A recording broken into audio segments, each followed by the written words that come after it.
You know, we haven't really spoken much about GRIMMJOW yet on this channel. There's so much to talk about regarding Bleach, its story, its characters, and I am trying to get through as much as I possibly can.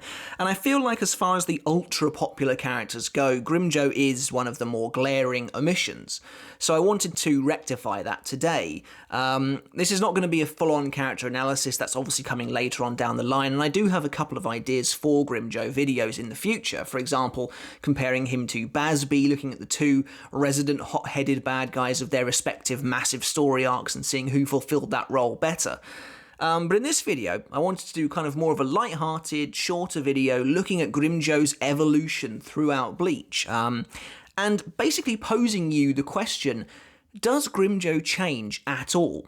Or does he retain that kind of bad boy, hot-headed, tough guy persona throughout the entire story of Bleach? You know, is that what he embodies? Is that everything he is? Is there more to him than that? And does he change at all as the story progresses? So that is kind of what I wanted to talk about today. But before we kick the video off, guys, if you haven't subscribed yet, make sure to hit that button right now, as you are in the perfect place for Bleach content like this every single week. So make sure to do that now, and give the video a thumbs up as well if you enjoyed it, because it really does help the old YouTube algorithm. If we can get the video to 1,000 likes, that would be amazing, and I would really appreciate it. And of course, if you want to support the channel even further and do so in a slightly different way, you can become a member today by hitting the join button down below. So, you know, I don't think I really need to give GRIMMJOW any kind of introduction. He is one of the most popular characters in the series, and really has been since his inception very early on in the Arrancar arc. And I'll level with you, GRIMMJOW has never been one of my favourites. You know, if I had to pick between the two major Espada focused in that arc, I was always more of an Ulquiorra kind of guy. I just found him more interesting than GRIMMJOW. I preferred his design, but there's no denying that GRIMMJOW is a real standout in his own right. You know, from the shock of blue hair to his crazed expressions, he's incredibly memorable for all the right reasons, and he really is one of the major reasons Bleach's popularity was so elevated during the Arrancar arc, to the point where Kubo didn't even kill the guy off like he originally intended. GRIMMJOW stuck around where most Espada were killed during that story arc, so that's a real testament to his popularity. And while, like I say, I was never the biggest fan of GRIMMJOW, I didn't mind him, and actually some of my earliest, most vivid memories as a Bleach fan involve GRIMMJOW. The fight, the initial first battle between him and Ichigo in the anime sticks out to me so much and will forever be ingrained in my memory. The music, Emergence of the Haunted playing as he fights Ichigo, and Ichigo is just so overwhelmed by this terrifying new villain, a kind of villain we just hadn't seen before in the Soul Society arc. Renji kind of fills the role of the brash, hot-headed, tempered, rival character to Ichigo, but GRIMMJOW does it with such murderous malice. You know, he has such a killer intent that none of really the Soul Society characters had before, because obviously now Kubo was unrestrained. These guys could be villains through and through, and GRIMMJOW really embodies that really well, and he's very much the enforcer of the Arrancars early on. He's the muscle guy who goes down there and beats up the good guys and shows them, you know, you are actually slightly out of your league. And I did really appreciate that, and that initial fight has forever stuck with me as one of my earliest Bleach memories. And so, yeah, looking at GRIMMJOW'S evolution through the story, there is no better place to start than at the beginning, and he does kind of show up, and I think he is definitely at his most murderous, his most crazed, early on in the Arrancar arc. He does seem to be like a dog on a leash who Aizen sometimes releases, or sometimes he'll break out of his own accord. And that's obviously what he does when he assaults Karakura Town with his Fraction. All of this sort of thing is the kind of thing I want to get into more detail, probably in a GRIMMJOW specific analysis, but here he very much does his own thing. And I think that GRIMMJOW, one of the defining aspects of his character is his hatred for the establishment. You know, he really hates being controlled. He hates this feeling of someone looking down on him. A huge part of his motivation for wanting to face off against Ichigo is Ichigo's eyes and the way he thinks that Ichigo looks down on him. And this whole almost like king complex GRIMMJOW has really, yeah, ekes through to this idea that he hates the establishment. And that's very much where he's at. You know, he's part of Wake Mundo, he's part of Aizen's Arrancar army, whether he likes it or not, essentially, at this point. And, you know, even though he is a part of Aizen's army, he's not necessarily going to always pretend that he's super happy with it.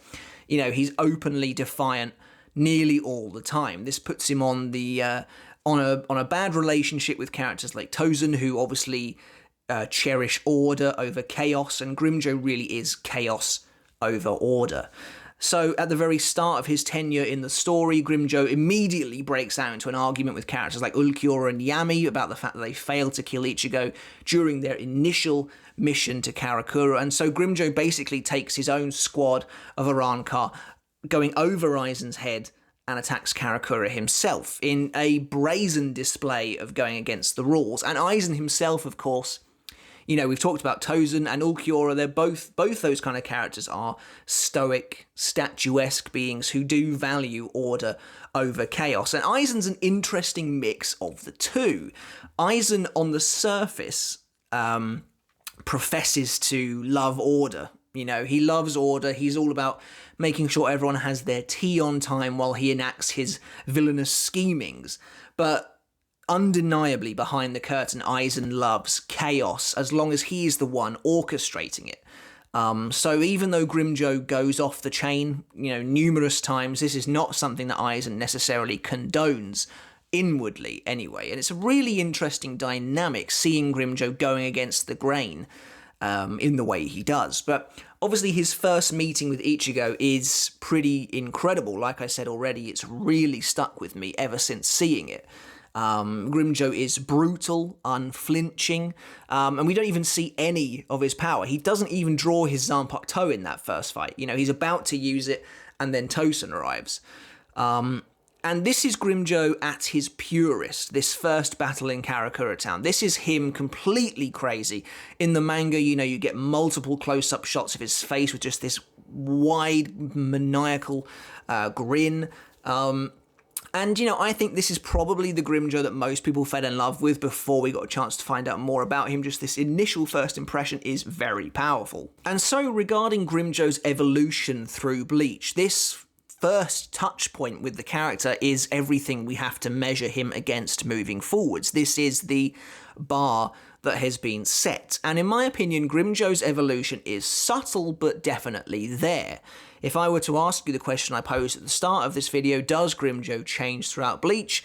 My answer would be yes, but not entirely. A lot of his character retains its personality and its standout traits, but he himself does definitely change with the flow. So GRIMMJOW, as I said already, he starts out as this manic, anti-establishment guy who just wants to prove his own strength, crush those beneath him who he believes look down on him. And you get this idea that he is just this bloodthirsty warrior to begin with. He then gets humbled pretty hard when Tozen cuts off his arm and obliterates it. Again, this is Aizen relishing chaos at his fingertips. You know, Aizen knew, as Gin points out later, that Tozen would react incredibly negatively to GRIMMJOW coming back and not really suffering any punishment. And it's just Aizen creating all these crazy situations of dissent. And GRIMMJOW does become a changed man, in my opinion, after losing his arm. He retains that dislike, this distrust for the establishment that he always has, and this distaste he has for authority.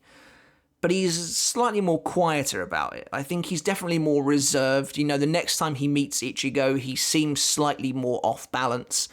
Of course, he is caught off balance by Ichigo's incredibly accelerated, you know, training. He's now got a hollow mask and all this sort of thing. It really throws GRIMMJOW off in their next fight.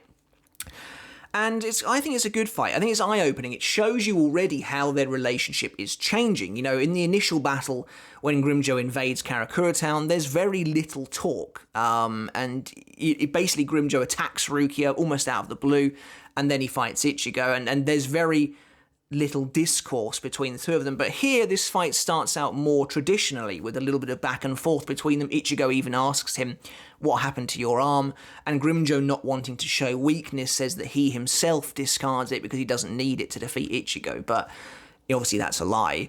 And I wonder if Ichigo probably suspected it was a lie as well. But it's an interesting little back and forth between these two characters that really shows already how their dynamic is evolving. And in some ways, it's becoming this dynamic of mutual respect. Now, obviously, they don't like each other at all. Ichigo hates GRIMMJOW. GRIMMJOW's dangerous. He's hurt his friends before in the past.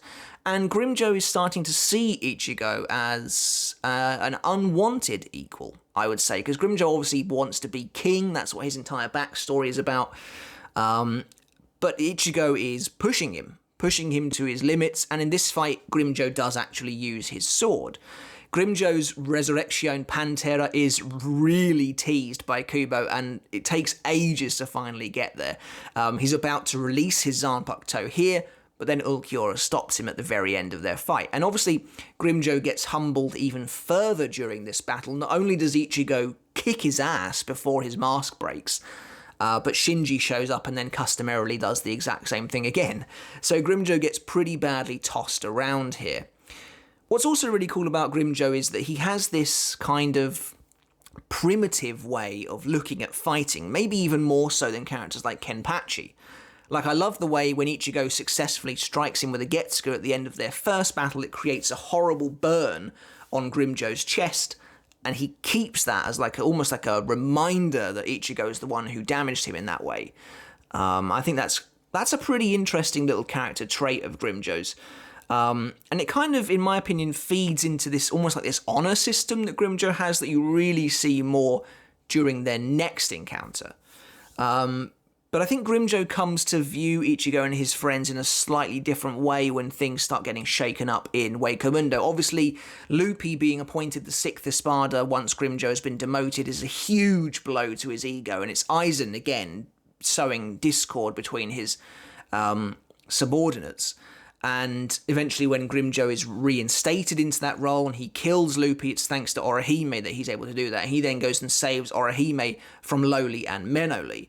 And this kind of shows you, again, this is a very different guy in many ways to the same guy who stabbed Rukia the moment he saw her, and made disparaging remarks about her and tossed her body on the floor and stuff like that. This is already a very different guy, even if only slightly. Even if on the surface he's still brash and abrasive and rude and kicking people around and stuff like that, he does have some kind of an honor code, no matter how twisted it may be. And it's interesting because I kind of get the impression GRIMMJOW is obviously the antithesis to Ulquiorra in almost every single way. Ulquiorra truly wants to be this emotionless statue, robotic killer, essentially, who just exists because he exists. Whereas GRIMMJOW embodies many more human attributes of, anger and jealousy and feeling, insufficient in comparison to other people and feeling that people look down on him. But also GRIMMJOW embodies certain codes of honor, repaying a debt, that sort of thing, that's quite not particularly Hollow-like.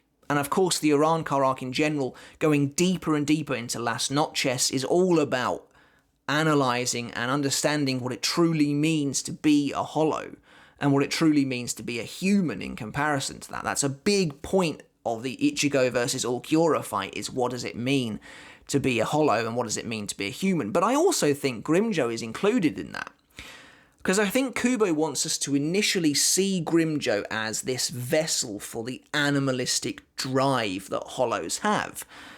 And then actually you see, once that gets chipped away a little bit, he gets humbled by a couple of scenarios.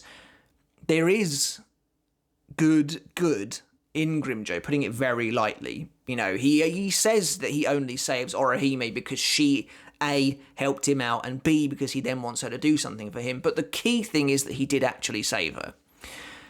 And by the time GRIMMJOW and Ichigo have their final showdown in Hueco Mundo, he is a very different man to the man we first met. They have a moment where after Ichigo is healed, although GRIMMJOW seems like he's going to kind of attack Orihime, Ichigo grabs his arm, and there's no retaliation. They kind of start fighting a little bit, but then GRIMMJOW allows Ichigo and Orihime to talk, and then agrees to his request to move the fight away. And it's because at this point, GRIMMJOW really has become completely removed from the establishment, and it's this idea of him being a rebel again. At this point, he's openly fought Ulquiorra, locked him away with a Negacion, and it's like, at this point, all Grimmjow cares about is proving to himself and to Ichigo that he is stronger than Ichigo. He doesn't care about Aizen, doesn't care about the Espada or anything like that. He's become a pariah, essentially. That act of saving Orihime, killing Meneli and hurting Lowly, and then fighting Ulquiorra, he is at this point doing his own thing. And he's become very different because he's become removed from the ideals of the Arrancar. And you see that in the way he acts here, the way he grants Ichigo's requests, the way he lets them talk to each other. All he cares about is the fight. As long as the final battle happens, he doesn't care how they get there. And I think that's fascinating. I think it is very subtle, because Grimmjow's most pronounced traits are also very overbearing. You know, he is incredibly rude. He's incredibly rebellious. You know, all of that is the top layer of Grimmjow, but you do get this interesting through line of change for the character. And, you know, Ichigo defeats him, he uses Resurrection Pantera, and then Ichigo defeats him, and there's this moment of change in Ichigo as well. You know, when Grimmjow is basically beaten, he's bloodied, he can barely stand, his Resurrection involuntarily leaves his body. Ichigo basically is like, you know, stop. You know, you don't have to carry on like this anymore. You know, there's like an unspoken thing between them that Ichigo is stronger. And Grimmjow, although he hates that, he does try and attack Ichigo again before he gets wiped by Neutra. The quiet moments between them are some of the most interesting. And then, of course, after Grimmjow is taken out by Neutra, he's literally not seen for ages. Ages. So, like, when we were reading it weekly, if you were reading it weekly, you almost certainly remember, Grimmjow's death was, like, greatly believed to have been a thing. Like, many people thought Grimmjow was probably dead. Kubo gave a couple of interviews at one point, almost kind of vaguely saying that Grimmjow was actually still alive, and kind of we held on to this idea that maybe we'd see him again at some point, and we do. 1,000-Year Blood War arc, he comes in, kills Kurge OP, liberates Wakemundo from the Quincy, essentially, but he's barely seen, because Kubo spends a lot of time teasing him. So you don't really get to see him properly until later on when they invade Varvelt.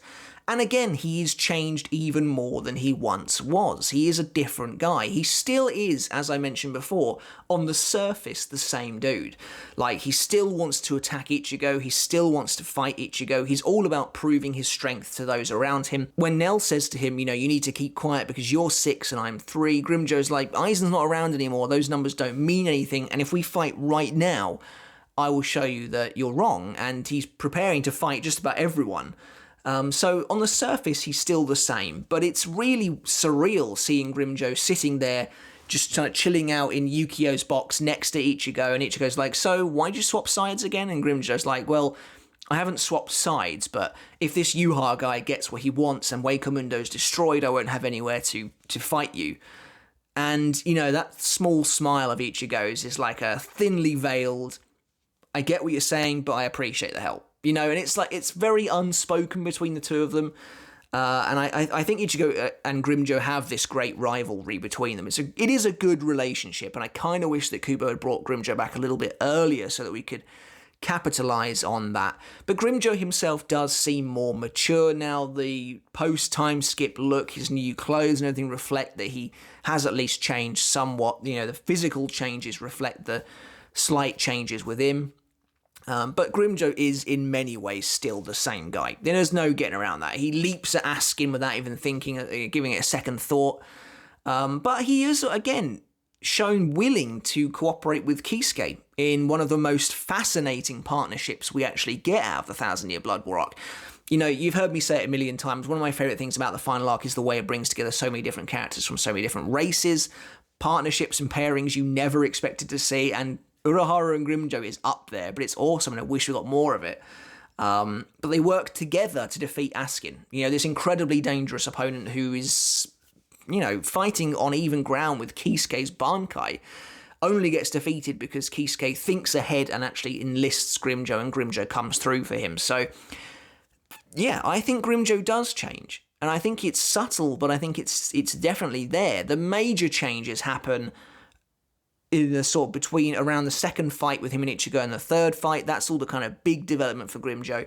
He definitely becomes a bit more mature. We see that in the 1,000-Year Blood War arc, that even GRIMMJOW, who was supposed to embody Hollow's desire to destroy and to devour, can put that all aside to, you know, come together and face the bigger evil, which I really like. And unfortunately, GRIMMJOW'S fate in the manga is the same as Kisuke's and Yoroichi's. He disappears after Askin uses Gift Ball Deluxe to bring them all to their knees, poisoning.